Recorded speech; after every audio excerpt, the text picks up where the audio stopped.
Okay, picture this. You're watching like a really intense debate. Maybe it's about something super controversial, like a hot button social issue. You see some people, nodding along. Their faces are like, yeah, total agreement. And then there are others who are like visibly uncomfortable, maybe even shifting in their seats a little bit. Yeah, it's wild. It's so fascinating how the same arguments can like spark such different reactions, right? It really is, and I think it shows just how much our emotions kind of color how we see things, even when we think we're being totally logical, because it's a debate. Oh, yeah, totally. And that's actually what we're going to dive into today. Okay. It's all about how our emotions are like woven into how we make decisions, ethical decisions. Okay, so we're not just talking about being a good person or a bad person, but like how our feelings actually change how we view what's right and wrong. Is that what you're saying? That's exactly it. We've got a ton of cool research lined up for this, too. Yeah, you said we were going to get into some really interesting stuff, right? Absolutely. We're going to be talking about studies from like neuroscience and psychology, and they show how all these different emotions, empathy and guilt, even happiness, can influence our moral compass. Wow. Okay, I'm excited to dive in. So, empathy. We hear about it all the time, like it's crucial for being ethical, but it's got to be more than just like feeling bad for someone. Right? Oh, for sure. It is way more than that. Okay, so think about it this way.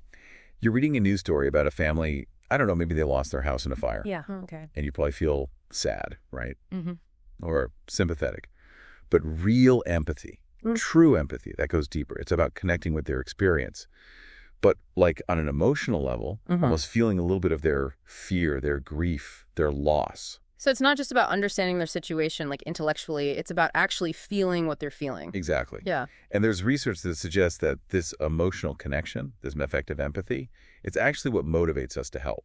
There was this one study, and they showed participants videos of people experiencing pain, physical pain.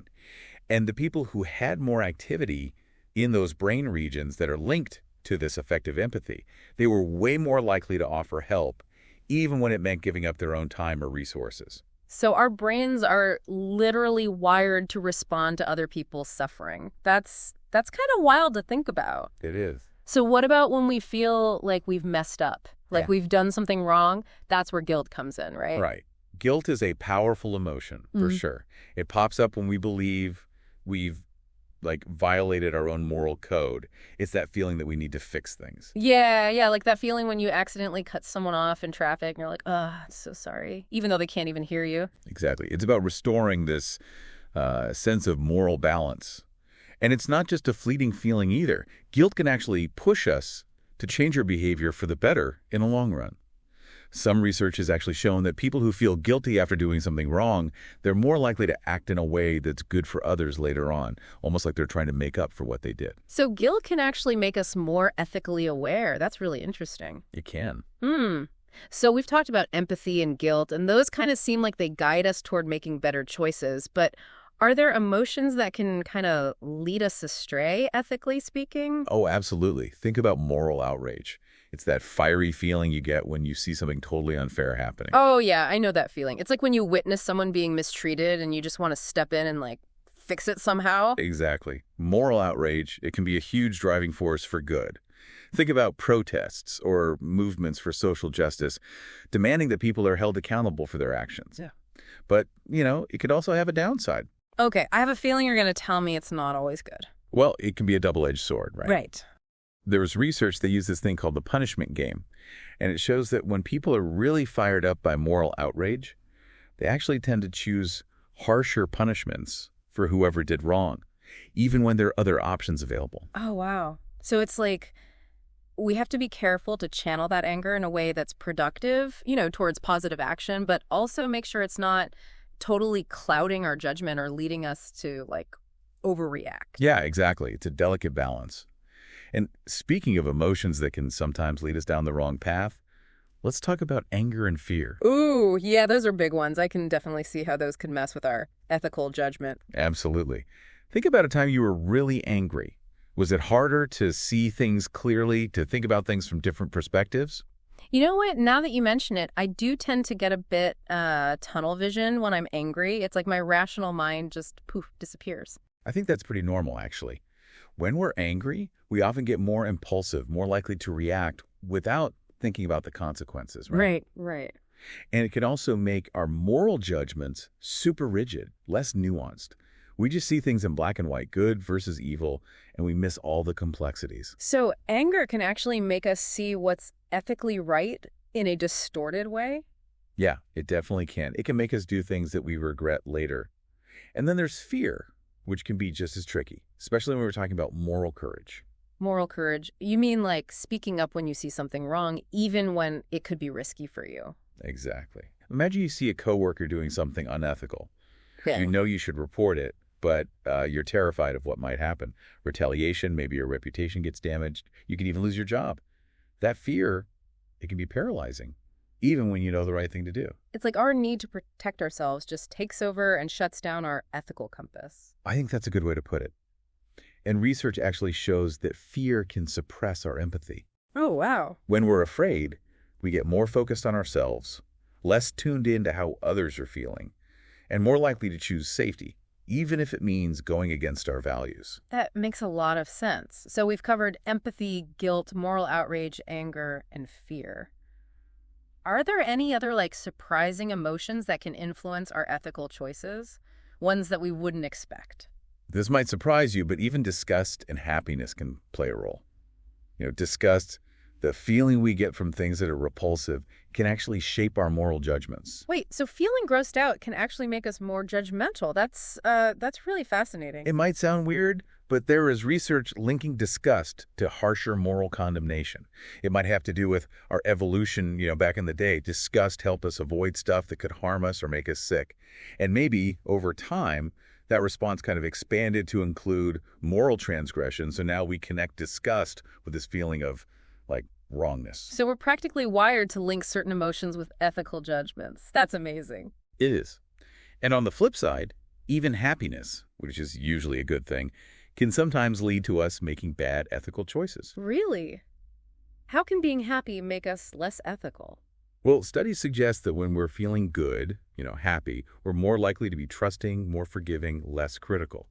And while those are usually positive traits, they can sometimes make us overlook warning signs or make excuses for people's bad behavior. So it's like we're seeing the world through rose-colored glasses, and we're missing the ethical stuff that's right in front of us. Yeah, exactly. For example, studies show that when people are happy, they're more likely to fall for, misleading ads or to donate to charity without really checking out the cause.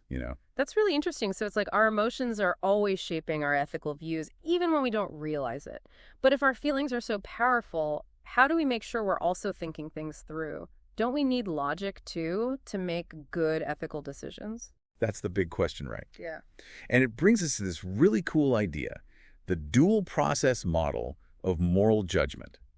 It basically says that a lot of our decisions come from this tug of war between our gut feelings, which are super influenced by emotions, and our slower, more thoughtful thinking. So it's like our heart battling our head in the world of ethical decisions. That's a great way to put it.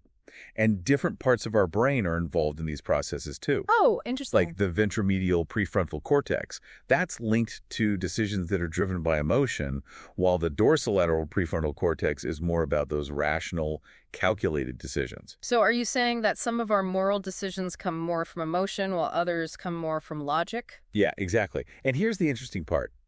Neither one is automatically better. It really depends on the specific situation. I bet the trolley problem is a perfect example of this, right? You got it. That's the classic dilemma where you have to decide if you're going to let a runaway trolley kill 5 people, or you can switch it to another track where it'll kill 1 person.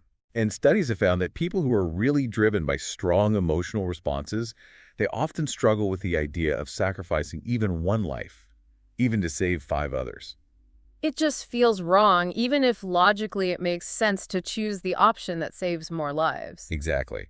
But people who are thinking in a more reasoned, utilitarian way, they might be more okay with that trade-off. They might look at the numbers, the overall reduction in harm, rather than the emotional weight of directly causing someone's death. So it's like our emotions are pulling us in one direction, but our logical mind might be pointing us in a completely different direction. Precisely.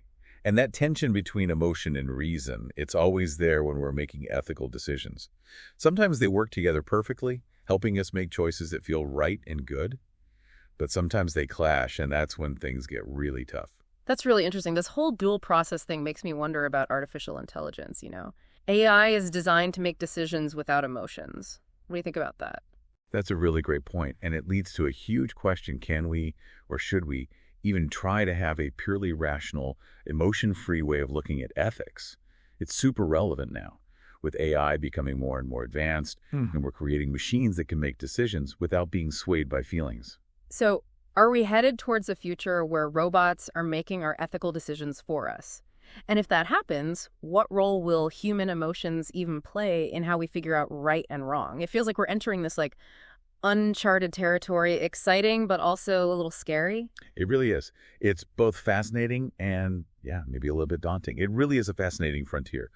And as we kind of move further into this world of AI, this question of whether we can actually have like a truly rational approach to ethics, Yeah. one that's completely free of emotions, it just gets more and more interesting, you know? You know what I think is so interesting about this? It really makes us think about what makes us human in the first place. Is it our ability to reason? Or is it like our ability to feel things, to empathize, to connect with each other emotionally? It's a big question, that's for sure. Philosophers have been debating this for centuries. Yeah. And now with AI coming into the picture, it's like a whole new level. Yeah. Think about it. AI systems, they're built to be objective, consistent, and efficient. They can analyze tons of data, apply these crazy complex algorithms, and follow these ethical rules that are programmed into them. And they do it all without emotions getting in the way, like empathy or fear or bias. So they're like the perfect example of pure rationality, which is something people have been talking about in ethics for a long time. But is that even something we want? Can we really separate reason from emotion when we're making moral choices? That's the heart of the matter, isn't it? On the surface, an emotion-free approach sounds good. But when you try to apply it to the real world, to all the messy stuff that makes us human, it gets complicated. Yeah, I can see that. What are some of the like downsides of taking emotions out of the equation when we're trying to figure out what's right and wrong? Well, one of the biggest worries is the lack of empathy. And as we were talking about before, empathy is kind of like the foundation of ethical thinking. No matter how smart they are, AI systems, they can't truly understand what other beings are feeling. They don't have that human ability to connect on an emotional level, to feel compassion, or to really grasp what suffering means to another person. So like an AI doctor might be able to diagnose you perfectly, but it wouldn't get what it's like to be scared of being sick or the emotional impact it has on you and your family. Exactly. And when you take empathy out of the equation, you can end up with decisions that, yeah, they might make logical sense, but they feel cold, impersonal, maybe even dehumanizing. It's like those sci-fi movies where a supercomputer decides to sacrifice a few people for the greater good, but it doesn't even consider how awful that would be for those individuals and everyone who cares about them. Yeah, that's a good way to put it. And it brings up another risk, moral blind spots. When you program AI with specific ethical rules, those rules can't cover every single situation or all the complicated ways humans relate to each other. So an AI that's programmed to make a factory super efficient might miss a safety issue that's putting the workers in danger because it's only focused on making as much stuff as possible, not the human cost. Exactly. And that's where context is so important, which is something humans are much better at understanding because we have empathy and emotional intelligence. This makes me think, again, about whether it's even possible or even desirable to have a purely rational, emotion-free approach to ethics. It seems like emotions, even though they can be messy and unpredictable, are actually giving us important information, almost like ethical guidance that a purely logical system would miss. I think you're right.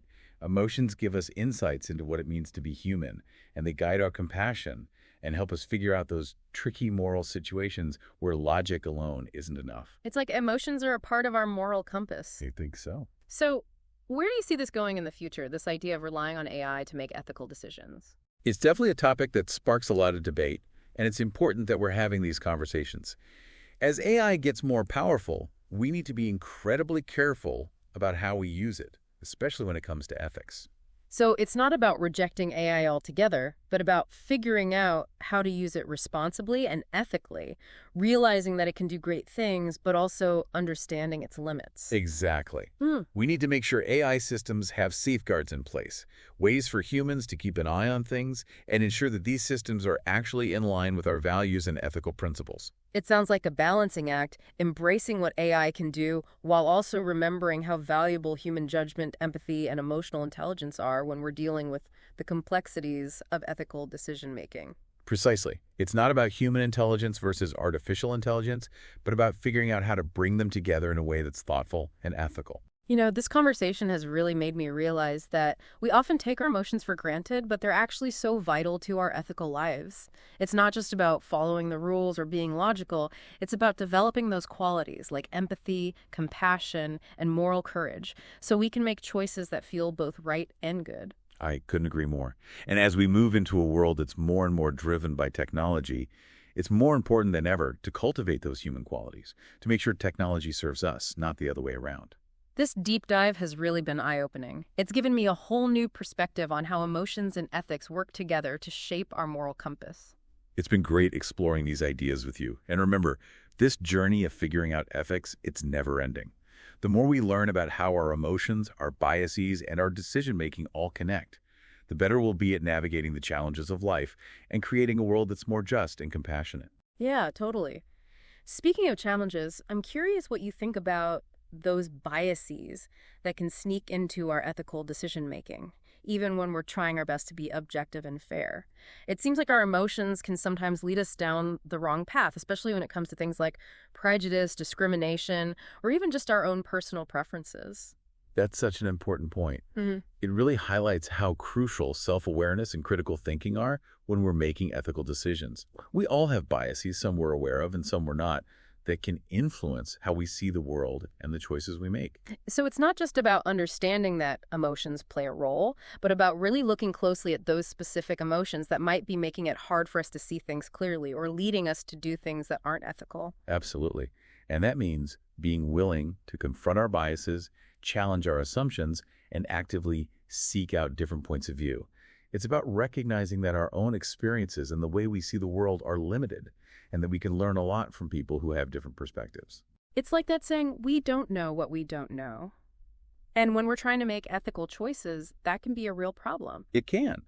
And one way to deal with that is to actively look for information and perspectives that challenge our beliefs. Right. That can mean reading books or articles by people who have different views than ours, having conversations with people from diverse backgrounds, or even just taking some time to think about our own assumptions and where they come from. It sounds like it's about developing intellectual humility, recognizing that we don't have all the answers and being open to learning and growing. Exactly. And the humility is so important for ethical growth. It helps us admit when we're wrong, be open to feedback, and always try to become more just and compassionate people. This reminds me of something we talked about before, empathy. It seems like if we can understand and share how others are feeling, even people who are different from us, we'd be less likely to fall into those traps of bias and prejudice. That's a great point. Empathy really is a powerful way to fight bias. When we can put ourselves in someone else's shoes, feel what they're feeling, see the world through their eyes, it's a lot harder to hold on to those rigid stereotypes or dismiss their experiences. It's like that quote, I think is from Harper Lee. You never really understand a person until you consider things from his point of view, until you climb inside of his skin and walk around in it. That's a great quote. Empathy allows us to connect with each other, to see that we're all human, and to make ethical choices based on compassion and understanding. This has been such a great conversation. We've only just scratched the surface of this topic, but it's definitely given me a lot to think about. It's been my pleasure talking about this with you. And remember, figuring out how to be ethical is a journey that never ends. The more we understand about our emotions, our biases, and how we make decisions, the better we'll be at navigating the complexities of life and creating a world that's more just and compassionate. It's interesting, as we've been talking about all these ways that our emotions kind of shape our ethical choices, I've been thinking about how this actually plays out in our everyday lives. Yeah, it's really fascinating. This isn't just like theoretical stuff, It's happening all the time, shaping how we treat each other, how we deal with challenges, how we handle all those little moral dilemmas that pop up. Exactly. Like those moments when you have a tough decision to make, Should you speak up about something that you know isn't right? Or how do you react when someone's being mean? Our emotions can either push us to do the right thing or they can hold us back. Absolutely. And becoming more aware of those emotions, understanding how much power they have, that's the first step towards making choices that are more deliberate and in line with our values. It's almost like we're given this toolkit of emotions, but we need to learn how to use it properly. We Right. can't just let them control us. That's a great way to put it. Yeah. It's about mastering our emotions, learning to use them wisely. So how do we actually do that? How can we become more ethically intelligent? Well, one of the best things we can do is self-reflection. Take some time to think about how you react emotionally to different situations. Ask yourself, what am I feeling? Why am I feeling this way? Is this emotion helping me make a good choice, or is it getting in the way? It's like checking in with yourself throughout the day, paying attention to those little changes in how you're feeling and noticing how they might be affecting your actions. Yeah, exactly. And another really powerful tool is perspective taking. Try to see things from other people's points of view, especially those who are different from you. That can help you challenge your own biases, build empathy, and make choices that are more informed and compassionate. It's like the old saying, walk a mile in someone else's shoes. But it's more than just understanding their situation intellectually. It's about actually feeling what they're going through. Right. And practice like mindfulness and compassion meditation can be really helpful for that. They can help us become more aware of our emotions and cultivate a deeper sense of empathy for others. It sounds like it's all about finding that balance between our head and our heart, using both logic and emotion to navigate all the complexities of making ethical decisions.